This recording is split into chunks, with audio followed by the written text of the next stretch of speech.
Married or not, Callie took a pretty strong stance against having children. What with the coming apocalypse and all. The first time I brought it up, we were hiking up a mountain in the Canary Islands, the island of La Palma, I think. I remember it was so high that we just reached the clouds. It's wrong, Callie said. It's wrong to bring life into a world that's ending. We don't know that for sure, I said. Oh, what? The government is going to save us? No, because they're so good at that. There are lots of government. Hey, at saving lives. Scientists have been wrong before, I said. Maybe it won't even... Oh shit, fuck. I slipped on loose gravel and nearly fell. My hands touched the ground, and tiny rocks stuck in the flesh of my palm. Callie stopped and looked back down the trail at me. Are you okay? Yeah, no, I just slipped. Damn it, it's impossible to see up here, Callie said. We'll rise above the clouds in a minute. Watch where you step. You know, little stones can be dangerous too. We were heading up to see one of the island's mountaintop observatories, the very observatory where Dr. Maximus Grover had first discovered a tiny red speck moving towards Earth. The islanders, the ones who'd made it to higher ground in time at least, without slipping on little stones, who hadn't stayed at their businesses or beaches or tourist traps or boats as the floodwaters rolled in, they'd told us the observatory had been deserted. In fact, they considered it cursed. Still in the clouds, I said to Callie, you know, a kid born today has a life expectancy of over 40 years. Lots of people don't live that long. Would you want to die at 40? She asked me. Lots of people would, I said. Gladly. Would you? Lots of people would. Callie stopped hiking and turned around. I almost ran into her. She said to me, okay, tell you what. I'll have a baby. You kill yourself at 40. Deal? Then she started climbing through the clouds again. Oh, I know, I called after her. You'd like that, wouldn't you? I dug my fake leg into the ground and pushed off and followed her. Probably take pictures of my body splattered everywhere. Really? Callie said to me. I had never pegged you as a jumper. Oh, why? Because I'm so boring and unimaginative. Jumping seems like a good way to go. Because I'm not an artist. Like, I couldn't possibly think of a Sears Tower, maybe? Cool way to die. Oh, but you'd hit all the other levels on the way down, she said. No, need a straighter building. Like the Emical building. Yeah, or a plane. Hell yeah, a plane, Callie agreed. Like, you jump out of a plane without a parachute over the house of a sworn enemy, you know? And you probably wouldn't actually land on the enemy, but you'd, like, explode all over her driveway on her way to work. And then you'd, whoa, holy crap, look at that. We'd come out of the clouds. It felt like being in Antarctica again. Nothing but white puffiness for as far as the eye could see.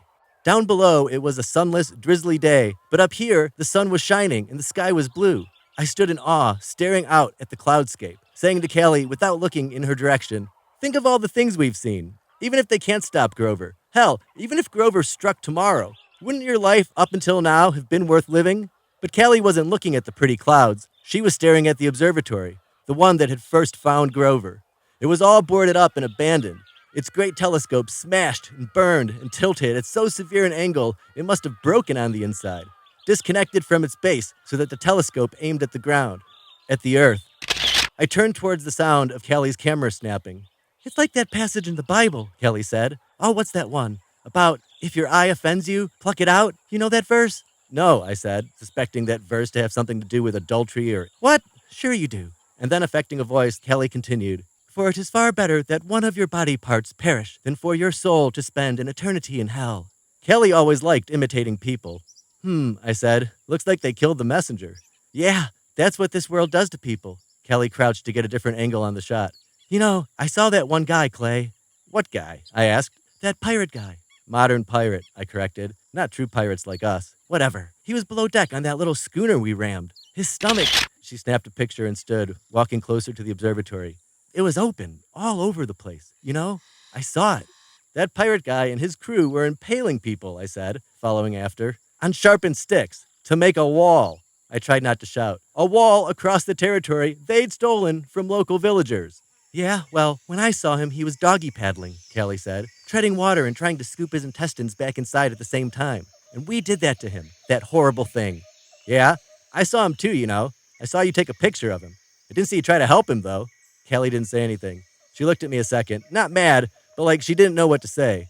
Then she turned around so fast her hair whipped my face and I flinched. She continued walking in the direction of the observatory. Callie, hey, wait up, I called after her. Why haven't you ever just tried to fit in, huh? Tried, Callie said, stopping and whirling back around to face me. All those people back home, even when they'd get into arguments and fight, next day they'd act like friends again. So, I'm not like that. People in your old group, our old group.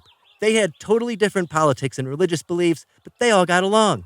Isn't that a good thing? I asked. But the second I brought up something serious, like when I confronted Rayner about saying he saw Mary cheat on Keith with Tony, when Rayner and Mary and Keith and Tony were all in the same room so no one could chicken out, anything like that, anything that actually meant something, she bit her lip once before continuing. Anytime I told the truth, suddenly I was the bad guy. I was the weirdo who got upset and started trouble. No one thought that, I said, which was a lie. And Kelly spoke into the air, like she was imagining being back home with everyone. It was like they'd come up with secret rules. All these What are you talking about? The whole world. Everyone knows these rules except me. Now you're just being paranoid. People everywhere form little cliques that talk about nothing and grow up and go nowhere and never create anything new. And somehow this makes them happy and content. I'm pretty happy. I'm pretty content. Kelly scowled at me. She thrust her finger into my chest as she spoke. You know what I used to think about all our friends back home? I used to think they were fakers. But then, as I got older and started to pay closer attention, you know what? Her eyebrows arched as she said through bared teeth. Then I found out they weren't faking, and I hated them even more. I shrugged and shook my head, saying, just because you don't know how to fit in, that's no reason to hate the world. I didn't say I hate the whole world, Kelly said. No, I heard you. You said you hated them even more. That's what you said. But you're just jealous. Kelly's jaw dropped. And that's fine, I said. But just because you're unhappy with your life and the world, that doesn't give you the right to decide for someone else. Now I have no idea what you're talking about, Kelly said, framing up another picture. And you say I never tried. I tried. I tried plenty. Oh, come off it. All that talk about the horrible thing we did to that poor, murdering, pillaging modern pirate. Stop calling them that. All your talk about what a horrible world this is, how shitty people are, you're rationalizing. Rationalizing? What am I rationalizing? Like you don't know. Why we shouldn't bring a child into this horrible world. That's what. But I've been giving that a lot of thought. Callie just shook her head, stomping in front of the observatory, pretending to size up a shot in her mind when I knew for a fact that her mind was reeling for a comeback. It's not our place to decide that someone else's life isn't worth living, I said. What are you talking about? Most parents deciding to bring a child into the world. What the hell makes you think any child we would have would share your dismal fucking view on this? I said. Huh? Hell, Kelly, if anything, you've just admitted that the vast majority of people don't share your point of view. I still think it's irresponsible, Kelly said. You asked me before if I'd want to die at 40. And hey, you're right, I wouldn't. But how would you like to have never been born? Kelly turned to me, her face defenseless, but almost like she'd been smacked, or expected to be smacked. I don't know.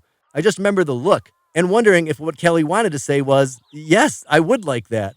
Then my mother would still be alive. Of course, Kelly didn't say that, but the fact that I almost had was a wake-up call. Hydrocodone makes you impervious to pain, and that includes inflicting it. Instead, I stopped talking, and Kelly never answered. She just turned and walked through the observatory's busted doors, alone. Okay, so why am I telling you all this? Obviously, I've heard the mythology. And obviously, you must know most of that isn't true. Everyone knows we eventually had a baby, but the real how and why behind that happening? Personally, I think that's more magical than the myth.